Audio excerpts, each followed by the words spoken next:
કે તમે કોઈને નડો નહીં, ની સમાજ સેવા છે. પણ આપણે અત્યારે બધાને નડવાનો એક ભારે ચસ્કો લાગે છે કે કોઈ વ્યક્તિ કંઈક સરસ રીતે અત્યારે દાન કરતું હોય કે કંઈક દિલ ખોલી, જેને આપણે કહીએ કંઈક કરતું હોય તો તરત 3 વ્યક્તિ એમ કે જો એમ ન કરાય, જોઈ વિચારીને બધું કરાય. અત્યારે બહુ બધું જમાનો બહુ ખરાબ છે. ત્યારે મને કંઈક આવા વ્યક્તિઓ જે કહેતા હશે ને એ ઉપરથી જ ખબર પડે કે જમાનો તો ખરાબ જ છે. બાકી કોઈક સારું કામ કરતું હોય, કોઈકના ખીચામાંથી હાથ જતો હોય તો શાબાશી આપવાની હોય, વાદોસ દિલનું વંદન કરું છું. પણ ઘણા લોકો કરે નહીં, કરવા દે નહીં. અને આવા ઘણા બધા લોકો એવા આપણી આજુબાજુ છે કે જેને ખબર નહીં ભેગું કરવાની લાઈમાં ને લાઈમાં એટલું બધું ભેગું કરી લે છે કે પોતે બહુ ભારે ખાલી થઈ જતા હોય છે. આ જગતમાં જેણે જેણે ભેગું કર્યું છે ને એ ખાલી થઈને પાછા ગયા છે. અને જેણે જેણે જગતમાં બેશુમાર આપ્યું છે, દિલ ખોલીને આપ્યું છે, જગત આજ સુધી એના નામો ભૂલી શક્યું નથી. તમે જુઓ કે અશોકભાઈ છે તો અશોકભાઈ થી જ વાત કરું. અશોક રાજાનું રાજ્ય છે એ તમે આમ જુઓ તો અફઘાનિસ્તાન થી લઈ બર્મા, મ્યાનમાર સુધીનું અત્યારે અંકુરવાટમાં જે બધા આપણે સ્થાપત્યો ભારતના જોઈએ છે એ જમાનાના, એટલે એટલું મોટું રાજ્ય, બેશુમાર જેને કહી શકે, એટલું બધું ભારત જેને વિસ્તાર કરેલું હતું. એ અશોક રાજાના આજે તમને ક્યાંય પાનના ગલ્લા હારા જોવા ન મળે. ગાંધી, આ દેશનો કોઈ માર્ગ એવો નથી કે જ્યાં મહાત્મા ગાંધી રોડ ન હોય. દીધું, દિલ ખોલીને દીધું. તમે જુઓ આપણે ત્યાં તમામ દાનવીરો જેટલા યાદ રહે છે એટલા રાજા મહારાજાઓ યાદ નથી રહ્યા. રાજા મહારાજાઓએ કયા યાદ રહ્યા છે? કે જેણે સમાજને કાંઈક કશુંક આપ્યું છે એને યાદ રખાણા છે.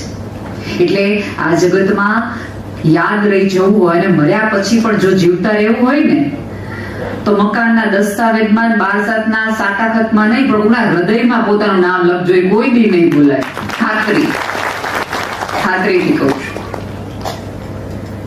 પણ મેં કીધું એમ કે આપણે બધાને બહુ મજા ન આવે. એક શેઠ હતા, જમીન વેચી. હમણાં જ હું તો સી ને મળીને આવી, બ્લેક પેની ને વ્હાઈટ મની ને બધું મને સમજાવતા હતા. માંડ ધોળા કાળા કલરમાં ખબર પડી પૈસામાં તો પડે. એટલે એક શેઠ ને ખૂબ બધી જમીન વેચી અને ખૂબ બધા પૈસા આવ્યા. એટલે ભાઈએ કીધું કે જો બેંકમાં મુકાય એવું નથી, ગમે ત્યારે આલિયા માલિયા લઈ જાય, એટલે એના કરતા સાચવીને રાખ. તો કે સોનું લઈ લો. સોનું એક ભાઈ બંધ સોનું લઈ લો. તો કે સોનું સાચવવું અઘરું પડે, એના કરતા એક હીરા લઈ લ્યો ને, થોડાકમાં જ ખૂબ બધા આવી જાય, અને આટલા બધા પૈસામાં આટલા હીરા લઈ લો ને, સાચવવા હેલા પડે. અને શેઠને એટલી બધી મજા આવી કે જીવનમાં પહેલી વાર એટલા બધા પૈસા આવ્યા, એટલા બધા પૈસા પહેલી વાર આવ્યા. અને રોજ રાત્રે શેઠ હીરા ખોલે, જોવે, ગણે, રાજી થઈ જાય. ઓહો, હું પૈસા છે આપણી પાસે, હું પૈસા છે આપણી પાસે. રોજ રાત્રે શેઠનો આ નિત્યક્રમ, હીરા જોવાના, ખોલવાના, ગણવાના, ચમત્કાર થઈ જવા, બહુ જ મજા આવે. પછી એક દિવસ રાત્રે આખા આ ઘરના તમામ લોકોને ખબર, નોકરોને ખબર, હમણાં નાવું વાગશે, જમીનદારી વાળો પાણી કરી શેઠ હીરા ગણવાનું ચાલુ કરશે. એક દિવસ રોવાનો અવાજ એ શેઠના રૂમમાંથી આવવા માંડ્યો. બહુ જ રોવા માંડ્યા, ઉકળાટ કરી મૂક્યો. અરે રે, મારા હીરા વહી ગયા, અરે હું લૂંટાઈ ગયો, બરબાદ થઈ ગયો, અમારા હાથ પેઢીની જમીન હતી એના પૈસામાંથી જે આવ્યા તે હીરા વહી ગયા, હીરા વહી ગયા. એટલો બધો ઉકળાટ કર્યો. એટલે એક નોકર કોક મારા જેવો હશે થોડોક વાયડો, એને આગળ આવીને કીધું કે હું થયું તમને કે આ હીરા જો હતા એ પાણા થઈ ગયા, પાણા થઈ ગયા. એ કે શેઠ તમારે તો ગણવા હતા ને, હીરા હોય કે પાણા હોય, વાપરવા હોય ને ચિંતા કરવાની, ગણવા વાળાની ચિંતા કરવાની. ભાઈ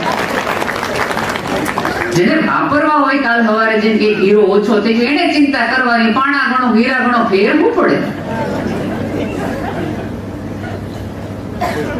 તમારા મિત્રો, ગણવાની નહીં, વાપરવાની. અને જગત તમને વાપરી જાય ને પેલા તમે તમારું વાપરી જ નાખજો. અને એવા માટે વાપરજો. કેવી સરસ થાય વાત કરી. મને તો એ દલીલ તરીકે જ બહુ ગમી કે 5% રકમ છે એ આપો અને 5% સમય આપો. કારણ કે આપણે ત્યાં તો શાસ્ત્રમાં 10% કીધું કે 10મો ભાગ તમારે તમારી કમાણીનો કરો. પણ કયો ભાગ એમણે કીધું? કારણ કે એ આમ જો તો આધુનિક ગીતાનું એક ઇન્ટરપ્રિટેશન થાય કે 10% કાઢવું અઘરું પડતું હોય તો 5% કાઢો. 5% કાઢો છો ત્યાં તમારું માણસ હોવાનો તમે પુરાવો આપો છો. તો દિલ ખોલીને વિનંતી છે કે જે મિત્રો સરસ મજાનું કામ કરી રહ્યા છે એને થોડો લાકડીનો ટેકો કરો. બાકી ગોવર્ધન પર્વત તો એ જ ઉપાડીને ઉભો છે, આપણે તો ગોવાળિયાની ટેકો લાકડીનો ટેકો જ કરવાનો છે. વાત પરિવારોની તૂટવાની, દિલ તૂટવાની. એકચ્યુઅલી માણસ તૂટે છે ને એટલે પરિવાર તૂટે છે. આપણે બધાને ત્યાં એક જુદી જ પરંપરાઓ હવે વિકસી રહી છે. જાણે અજાણે એવું લોકો માનવા માંડ્યા છે કે તમે જે કર્યું હોય ને, એ ભાઈનો સરસ વાત કરી કે ભાઈ તમે જે વાવશો ને પામશો, ના કરશો. વાત ઘણી હદે સાચી છે, પણ મને પરિવારમાં જયારે સમજ અપાય ને ત્યારે થોડી મારી સમજ મને ના પડે કે તમે કર્યું હોય, તમે જમાડો ને એટલે પતમ નહીં સાચવે. લેવડ દેવડના સંબંધો અત્યારે તમે જુઓ તો લાગણી ઓછી છે, લેવડ દેવડના સંબંધ વધુ છે. પણ એવા દરેક મિત્રોને મારે કહેવું છે કે પરિવાર અને સંબંધ છે ને એ સમજના આધારે સમજદારીથી નિભાવાય, દુકાનદારીથી નહીં. એ તો દુકાનદારી થઈ, તમે 100 રૂપિયા આપો ને તમને કિલો ઘઉં આપે, બાર્ટર સિસ્ટમ થોડી છે. પરિવાર તો એ છે કે તમારા ગમે એવા વલણ, તમારી ગમે એવી સમજ, તમારી ગમે એવી દુવિધા પછી પણ તમને સાચવે, પંપાડે અને તમને યોગ્ય રસ્તો દેખાડે. પણ અત્યારે સ્થિતિ આપણા બધાની એવી છે કે એક જ ઘરમાં, એક જ વિશ્વમાં રહેતા હોવા છતાં આપણે બધા જુદા જુદા વિશ્વમાં પ્લગિન છીએ. આપણી બાજુમાં બેઠેલા માણસ સિવાય દરેક માણસ માટે આપણે 24/7 અવેલેબલ છીએ. આપણે વોટ્સએપમાં મૂકીએ છીએ ને અવેલેબલ. હવે પત્ની આવીને પૂછે મારે તમારી વાત અત્યારે માથાકૂટ નહીં, વોટ્સએપમાં તમે અવેલેબલ લખો છો, ગમે ત્યારે મેસેજ કરજો, ગમે હોય તો કે બેઠા જ છીએ નવરા. છોકરો આવીને પૂછે પપ્પા મારે તમારી વાત અત્યારે મગજમારી ન જોઈ. છોકરી આવીને મમ્મીને એવું પૂછે મમ્મી આ સેજ વાત કરવી નહીં, અત્યારની. તમે જો બાળકો નાના હોય ત્યાં સ્કૂલેથી ઘરે આવે ને તો દોડતા આવે અને એને તમે બધું જ કહી દેવું હોય કે મમ્મી આજે સ્કૂલમાં આમ થયું, આજે મારા મેમ છે રેડ સાડી પહેરીને આવ્યા હતા, મારા સોરે આજે આમ હતો, ના નાસ્તો આમ હતો, નામ હતો. ત્યારે આપણે બચ્ચાને સીધી વાત કટ કરી નાખી 4-5 વાક્યો પછી. હાથ ધોયા 3-4 વાક્ય પછી વાત સારી છે કે હાથ ધોયા. પછી તમારું આપણા બધાનું એક જુદું વિશ્વ ચાલતું હોય, ફેસબુકમાં, ઇન્સ્ટાગ્રામમાં, ક્યાંક. એટલે પછી હજી તોય છોકરો હાથ ધોઈને મમ્મી પછી છે ને આમ થયું, મમ્મી પછી આમ થયું, પેલા દફતર મૂક્યું તે ઓલું કર્યું આમ તે. અને ત્યાં સુધીમાં પાછો રસોઈનો ટાઈમ થઈ ગયો, તમે ફોન બાજુમાં મૂકી દીધો હોય અને તમારો ફોન લઈને તમારું સંતાન એમાં વ્યસ્ત અને મસ્ત થઈ જાય. આ સ્ટાઇલ એવો હતો કે સંતાનોને તમારા સમયની જરૂર હતી. અને પછી આવતા દિવસોમાં જ્યારે આપણે વૃદ્ધ થઈએ ત્યારે આપણા સંતાનો આપણને સમય ન આપે ને જવાબ ન આપે, કારણ કે આપણે એને જવાબ ન આપ્યા. મિત્રો, ક્યારે પણ જવાબ આપો ને ત્યારે એવા જવાબ આપવા જોઈએ કે ફરીવાર ભવિષ્યમાં એક પણ પ્રકારના સવાલો ઉભા ન થાય. જવાબો એવા અને એ પ્રમાણના હોવા જોઈએ. અને એટલે જ અત્યારે આપણે સૌને એવું લાગે છે કે આ પેઢી પ્રશ્નો બહુ પૂછે છે. એ પ્રશ્નો બહુ નથી પૂછતી, આપણી જવાબ દેવાની ક્ષમતામાં એટલી પ્રમાણિકતા નથી, એટલે રિપીટેડલી આજની પેઢી તમને સતત પૂછ્યા કરે છે. અને આપણે એક એવા યુગમાં જીવીએ છીએ કે નથી જાતને પ્રશ્ન પૂછતા, નથી કોઈને પ્રશ્ન પૂછતા. એક સાંજે આવીને ઓલો અર્ના આવીને પૂછતા હે ભારત. પ્રશ્નો આપણે રેડીમેડ જોઈએ છે, મુદ્દાઓ આપણે રેડીમેડ જોઈએ છે કે આપણા વતી કોઈ પૂછી લે તો પ્રોક્સીમાં આપણે લોકો રાખવા માંડ્યા છે, સંબંધો સાચવવા માંડ્યા છે ક્યાંક. એક સ્કૂલમાં તમે આ વાંચ્યું પણ હશે, એક સ્કૂલમાં એક બેન નોકરી કરતા હતા. હસબન્ડ છે એ મોબાઈલમાં ગેમ રમી રહ્યા હતા અને બેન પેપર ચેક કરતા ધ્રુસકે રડવા માંડ્યા. એ ભાઈએ પૂછ્યું કે શું થયું, કેમ આટલું બધું રડે છે? એ કે હું મારા જ વર્ગનો પેપર જોઈ રહી છું અને મેં જ પેપર કાઢ્યું છે અને એમાં મેં એવો નિબંધ પૂછ્યો હતો કે મારે શું બનવું છે. તો કે એક છઠ્ઠા કે 5મા ધોરણના છોકરાએ એવું લખ્યું છે કે મારે મોબાઈલ બનવું છે. શું કામ? મારે મોબાઈલ એટલા માટે બનવું છે કે ઘરમાં આવતી દરેક વ્યક્તિ એને સ્પર્શે છે. સવારે પહેલો ઉઠીને એને વાલથી લોકો જોવે છે શું છે નવીન. રાત્રે સૂતી વખતે છેલ્લો જે સ્પર્શ છે એ એનો છે. એને મોબાઈલને એટલું બધું લોકો સાચવે છે, એટલું બધું સાચવે છે એટલે મારે મોબાઈલ જ બની જવું છે. સતત એક વખત અડધી રિંગ વાગે તો લોકો એને ઉપાડી લે છે, ઝીલી લે છે, એટલે મારે મોબાઈલ બનવું છે. કારણ કે હું પ્રશ્ન પૂછવા જાઉં ને ત્યારે મને બીજું પૂરવામાં આવે છે, પણ મોબાઈલને તરત ઉપાડી લેવામાં આવે છે. અજાણ્યા લોકો સાથે પણ કલાકો વાતો કરે છે, એટલા માટે મારે મોબાઈલ બની જવું છે. કારણ કે મોબાઈલમાં એવું છે કે રાત્રે સૂતી વખતે છેલ્લે હાથ ફેરવાય છે, મારા મમ્મીનો હાથ મારા ઉપર માથા ઉપર ફેરવાય, એટલા માટે મારે મોબાઈલ બનવું છે.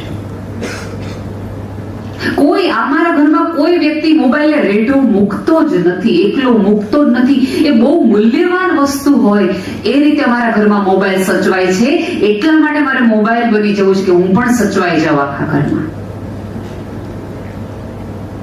ક્યાંક ને ક્યાંક આ સ્ટોરી મારી, તમારી અને આપણા સૌની છે. વાપરવાની વસ્તુઓ હોય અને સંબંધને સાચવવાના હોય. મારા દોસ્ત, અત્યારે આપણે સંબંધોને વાપરીએ છીએ અને વસ્તુને સાચવીએ છીએ. આપણે સંબંધને વસ્તુના સ્તરે લાવી દીધા છે અને સંબંધમાંથી આપણે ધીમે ધીમે ધીમે ધીમે ધીમે ધીમે એક ઓલી અત્યારે તો વાયકાઓ ચાલી રહી છે ને, લવ યોરસેલ્ફ, લવ યોરસેલ્ફ. આપણે ત્યાં લવ યોરસેલ્ફ હતું જ પહેલેથી. અહમ બ્રહ્માસ્મિ, હું જ જગત, મારો જ વિસ્તાર, એ આપણે ત્યાં હતું. કઈ રીતે જાતને પ્રેમ કરવાનો હતો? મારી અંદર મારું હૃદય એટલું મોટું હોય કે આખા જગતને મારી અંદર સમાવી શકું, અને પછી લવ યોરસેલ્ફ હતું. પશ્ચિમમાંથી આવેલી વિચારધારા છે, એટલે જ્યાં લવ યોરસેલ્ફ છો ને તે ડિપ્રેશન વધુ આવ્યું. કારણ કે જાતને તમે સતત જોયા કરો એટલે મુંજારા વધુ થાય. કોકના હૃદયમાંથી પ્રેમ કરતા તમારા ઘર સુધી પહોંચો ને તો ત્યાં અંજવાળું હોય. આપણે ત્યાં તો વાત જ એટલી સરસ હતી, પણ મેં કીધું કે ત્યાંથી આવે તો આપણને બધાને વધુ સારું લાગે. લવ યોરસેલ્ફ એવી રીતે કે તમે તમારી જાતને એવી સભર બનાવી હોય, એવી પ્રેમાળ બનાવી હોય કે તમને તમારી જાત માટે પ્રેમ થાય, તમારી જાત માટે તમને સન્માન થાય. અત્યારે તો આપણે બધાને મારી જાત પોતાની સાથે ફરિયાદો છે. ઘણી બધી વખત લોકો એવું કહેતા હોય છે કે મારા સંતાનને મારે મારા જેવું બનાવવું છે, અને દીકરી મમ્મીઓ માટે ખાસ એવું કહેવાય કે એની મમ્મીને એની દીકરી જેવી જ બનાવી છે, એ દીકરી છે ને મમ્મી જેવા જ સંસ્કાર આપવા છે. ત્યારે હું દરેક મમ્મીને બે હાથ જોડીને વિનંતી કરું કે પ્લીઝ તમારી દીકરીને તમારા જેવી નહીં, તમારા કરતા વધુ સારી બનાવાય. કારણ કે આપણને આપણી જાત માટે કેટલી બધી ફરિયાદો છે. કેટલા બધા લોકો સાથે આપણે ફાવતું નથી.